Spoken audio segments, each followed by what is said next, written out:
მოგესალმებით. მე მინდა დღევანდელ ლექციაში ვისაუბრო ალბათ ბაქტერიებისათვის ერთ-ერთ ყველაზე უფრო სახასიათო მორფოლოგიურ ელემენტზე, უჯრედის კედელზე. უჯრედის კედელი შედგება ნივთიერებისაგან, რომელსაც რამდენიმე სინონიმის სახით მოიხსენიებენ. ეს არის პირველი მურეინი, მურეუს ლათინურად კედელს ნიშნავს და აქედან გამომდინარეობს ეს სახელწოდება, ასევე მუკოპეპტიდი და პეპტიდოგლიკანი. ანუ ეს სამივე ტერმინი ერთმანეთის სინონიმებია. გარდა ამისა, ბაქტერიების დაყოფა ორ დიდ ჯგუფად, გრამდადებით და გრამუარყოფით ბაქტერიებად, განპირობებულია სწორედ მათი კედლის სტრუქტურული თავისებურებებით. ანუ მათ აქვთ კედლის განსხვავებული შენება, აქედან გამომდინარე სხვადასხვანაირად იღებებიან და ჩვენ შეგვიძლია უკვე მიკროსკოპით დაკვირვებისას დავინახოთ, რომ თუ კი გრამდადებით ბაქტერიებს აქვთ მოისფრო მოლურჯო შეფერილობა, გრამუარყოფითი ბაქტერიები მოწითალოები არიან. თავის მხრივ მე მინდა რამდენიმე სიტყვით თავად აი ამ გრამის წესით შეღების თავისებურებებს შევეხო. პირველი ეტაპი ეს არის ბაქტერიების შეღება კრისტალური იისფრით. შემდგომ უკვე მათ ღებავენ ლუგორის ხსნარით, რომელიც იოდს შეიცავს და აი ეს კრისტალური იისფერი და იოდი ერთობლივად წარმოქმნის კომპლექს ბაქტერიის კედელთან, რომელიც უკვე მესამე ეტაპზე, აი აქ იჩენს უკვე განსხვავება გრამდადებით და გრამუარყოფით ბაქტერიებს შორის, რადგან გრამუარყოფითი ბაქტერიების კედლიდან გამოირეცხება სპირტის საშუალებით, ანუ ისინი გაუფერულდებიან, ხოლო გრამდადებით ბაქტერიებთან დარჩება შეკავშირებული სახით, ანუ ისინი შეინარჩუნებენ იისფერ შეფერილობას. და მეოთხე ეტაპზე უკვე, რადგან გრამუარყოფითი ბაქტერიები არ გვინდა რომ დარჩნენ გამჭვირვალე და შესაბამისად შეუმჩნეველი მიკროსკოპიისას, მათ შევღებავთ უკვე საფრანინით, ანუ წითელი საღებავით და საბოლოო ჯამში შედეგად მივიღეთ ის, რომ გრამდადებითი ბაქტერიები შეიღებდნენ იისფრად, ხოლო გრამუარყოფითი ბაქტერიები მოწითალოდ. უჯრედის კედელს ფაქტობრივად სასიცოცხლო დატვირთვა აქვს ბაქტერიისათვის, რადგან ბაქტერიის შიგნით არის საკმაოდ მაღალი ოსმოსური წნევა და რომ არ არსებობდეს ეს მრავალშრიანი კომპონენტი კედლის სახით, რომელიც საკმაოდ ეფექტური ოსმოსური ბარიერია, აღნიშნული ოსმოსური წნევის გავლენით უჯრედი განიცდიდა ლიზის, ანუ იგი დაიღუპებოდა, გასკდებოდა აი ამ წნევის გავლენით. გარდა ამისა, უჯრედის კედელს აქვს მნიშვნელოვანი როლი გაყოფის ციკლის პროცესში, რადგან იმისათვის, რომ ახალი უჯრედი წარმოიქმნას, მას ასევე ესაჭიროება კედელი, ანუ უნდა დაიწყოს მისი, ანუ ახალი უჯრედის კედლის სინთეზი და სწორედ ამ პროცესისათვის პრაიმერად, ანუ ერთგვარ მატრიცად, რომელზეც ხდება აი ამ ახალი კედლის სინთეზის დაწყება, გამოიყენება უკვე არსებული უჯრედის კედელი. გარდა ამისა, თქვენ იცით, რომ როდესაც ბაქტერია შეიჭრება ადამიანის ორგანიზმში, ზოგადად მასპინძლის ორგანიზმში და ამ შემთხვევაში ადამიანის ორგანიზმში, მის წინააღმდეგ აღიძვრება იმუნური პასუხი. და ყველაზე ხშირად იმუნური პასუხი აღიძვრება სწორედ ბაქტერიის კედლის კომპონენტების მიმართ, ანუ ბაქტერიის კედლის სტრუქტურული წარმონაქმნები გვევლინებიან ანტიგენების როლში. გარდა ამისა, გრამდადებითი ბაქტერიებისაგან განსხვავებით, გრამუარყოფით ბაქტერიების კედელი შეიცავს ნივთიერებას, რომელიც გამოთავისუფლდება მათი დაშლის შედეგად და მას ენდოტოქსინის სახელით მოიხსენიებენ. ეს იმას ნიშნავს, რომ იმუნური სისტემა ერთი მხრივ მოახერხებს უკვე არსებული ბაქტერიის გაუნებელყოფას, ანუ მის დაშლას, მაგრამ შემდგომ უკვე მეორეულად იწყება კვლავ პათოლოგიური პროცესი, რადგან მისი დაშლის შედეგად გამოთავისუფლებული ენდოტოქსინი არის საკმაოდ მძლავრი ტოქსიკური აქტივობის მქონე ნივთიერება და ადამიანი ვარდება სეპტიკურ შოკში, რომელიც ხშირად ლეტალური გამოსავლით სრულდება. სატრანსპორტო თვალსაზრისით ბაქტერიების კედელი არასელექციურად გამოდია, ამ მხრივ გამონაკლისია მხოლოდ გრამუარყოფითი ბაქტერიების კედლის ერთ-ერთი კომპონენტი გარეთა მემბრანა, რომელიც შედარებითი სელექციურობით გამოირჩევა, რადგან იგი არ ატარებს დიდი ზომის მოლეკულებს მასში. რაც შეეხება უშუალოდ უჯრედის კედლის შენებას, იგი შედგება ნივთიერებისაგან, რომელსაც იწოდება, როგორც უკვე ვთქვით, პეპტიდოგლიკანი, იგივე მუკოპეპტიდი, იგივე მურეინი და მაგრამ ყველაზე გავრცელებული მაინც პეპტიდოგლიკანია, იმიტომ რომ ეს სტრუქტურა არის ცილოვან ნახშირწყლოვანი ბუნების და აი ეს ამ სახელწოდებაში ჩანს, ანუ პეპტიდოგლიკანი და თვითონ აღნიშნული ნივთიერება პეპტიდოგლიკანის სამი კომპონენტისაგან შედგება, ეს არის პირველი ჩონჩხი, გარდა ამისა გვერდითი ჯაჭვები და გარდიგარდმო ხიდაკები. დავიწყოთ პირველ კომპონენტზე, ანუ ჩონჩხზე საუბარი. თავის მხრივ ჩონჩხი შედგება ენაცეტილგლუკოზამინისა და ენაცეტილმურამის მჟავისაგან.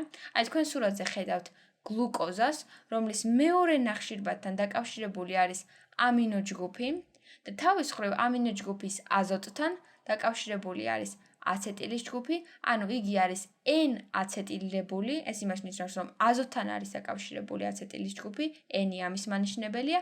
აქედან გამომდინარე, ჩვენ მივიღეთ N-აცეტილგლუკოზამინი და ანალოგიურად წარმოქმნილი არის ენაცეტილმურამის მჟავა და აღნიშნული ორი მოლეკულა ერთმანეთთან დაკავშირებული არის ბეტა-1,4 ბმით, ანუ პირველ და მეოთხე ნახშირბადებს შორის მყარდება ბმა და ეს ბმა თავისი ბუნებით არის გლიკოზიდური, ანუ ჩვენ მივიღეთ სტრუქტურა, რომელიც შედგება, რომ შევაჯამოთ ერთმანეთთან ბეტა-1,4 გლიკოზიდური ბმით დაკავშირებული ენაცეტილგლუკოზამინისა და ენაცეტილმურამის მჟავისაგან. და აღნიშნული სტრუქტურა ბაქტერიათა ყველა სახეობაში არის ერთნაირი, რასაც ვერ ვიტყვით უკვე შემდგომ კომპონენტზე, ანუ გვერდის ჯაჭვებზე, რომლებიც სახეობის მიხედვით არის ბაქტერიებში უკვე განსხვავებული.